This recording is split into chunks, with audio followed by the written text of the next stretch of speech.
نحمده ونصلي على رسوله الكريم اما بعد فاعوذ بالله من الشيطان الرجيم بسم الله الرحمن الرحيم الم يجدك يتيما فآوى صدق اللہ العظیم. پیدا ہوئے تو باپ کا سایہ اٹھا دیا، پیدا ہوئے تو باپ کا سایہ اٹھا دیا، گھٹنوں چلے تو دادا آدم کو روانہ تھا، چلنے لگے تو مادر و ام ہو گئے جدا، ہر ایک سایہ سر سے یوں اٹھتا چلا گیا. سائے پسند آئے نہ پروردگار کو، سائے پسند آئے نہ پروردگار کو، بے سایہ کر دیا گیا اس سایہ دار کو. میرے محترم بزرگوں اور میرے عزیز ساتھیوں، آج میں اس اختتامی انجمن میں آپ حضرات کے سامنے اس جلیل القدر، عظیم المرتبت اور رفیع الشان ہستی کے تذکرے کی سعادت حاصل کر رہا ہوں، جن کی حیات و زندگی کا ایک ایک لمحہ سورج کی طرح صاف و شفاف تھا، جن کی اگر ایک طرف جوانی کی زندگی عفت و پاک بازی اور عدل و انصاف سے لبریز تھی، تو دوسری طرف ان کی ایام طفولیت اور بچپن کی زندگی بھی پھولوں کی طرح بیدار، حسین اور دلکش تھی.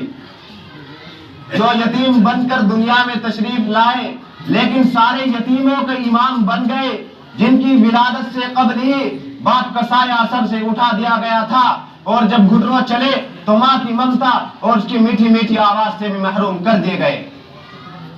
جنہوں نے ایسے سنسان ماحول میں چلنے کا طریقہ سیکھا تھا جو انتہائی بھیانک، پرخطر اور خوفناک تھا.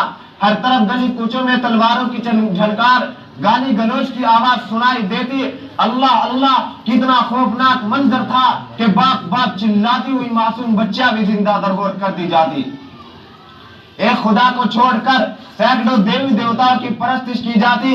وہاں کا ایک ایک بچہ تہذیب و تمدن سے نابلد، شراب نوشی، دروغ گوئی، بے حیائی کا ہوشناک تھا.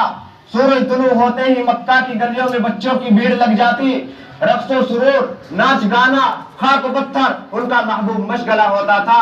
لیکن قربان جائیے آمنہ کے لال اور عبداللہ کے در یتیم پر، جن کی آمد پہ لاکھوں سلام، جن کی ولادت پہ لاکھوں سلام، جن کی طفولیت پہ لاکھوں سلام، جن کی شبابیت پہ لاکھوں سلام، جن کے قدموں پہ سو جان قربان.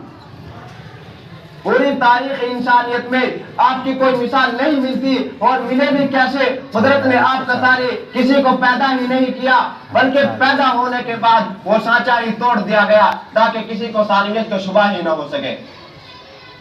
آپ کی بعثت بے مثال، آپ کی رسالت بے مثال، آپ کا مرتبہ بے نظیر، آپ کی نبوت بے نظیر، آپ کا مقام نرالا، آپ کی شان بڑی نرالی، اس لیے آپ کی طفولیت بھی بڑی شان والی تھی. حضرت انس رضی اللہ عنہ فرماتے ہیں کہ کبھی آپ صلی اللہ علیہ وسلم نے کسی کو گالی نہیں دی، نہ کبھی کسی سے فحش کلامی کی، نہ کبھی کسی سے دغابازی کی، نہ کبھی کسی گانے بجانے کی مجلس میں شریک ہوئے، اور نہ ہی کبھی غیر اللہ کے آپ نے پرستش کی.